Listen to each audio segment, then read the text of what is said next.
હવામાન વિભાગે જે રીતે આગાહી વ્યક્ત કરી હતી તે મુજબ બનાસકાંઠામાં કમોસમી વરસાદ વરસી રહ્યું છે. બનાસકાંઠા જિલ્લામાં ડીસા તાલુકામાં કમોસમી વરસાદના છાંટા પડ્યા છે. ઘનઘોર વાદળછાયા વાતાવરણ વચ્ચે ફરી એકવાર કમોસમી વરસાદની જે રીતે આગાહી વ્યક્ત કરવામાં આવી હતી તે મુજબ વરસાદી માહોલ જામ્યો છે.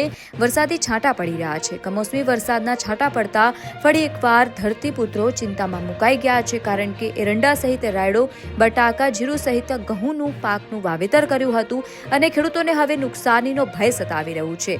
ડીસામાં જે રીતે કમોસમી વરસાદની શરૂઆત થઈ, છાંટા વરસી રહ્યા છે તો તમામ પાકોને નુકસાન થશે તેવી ભીતિ સતત ખેડૂતોને સેવાઈ રહી છે.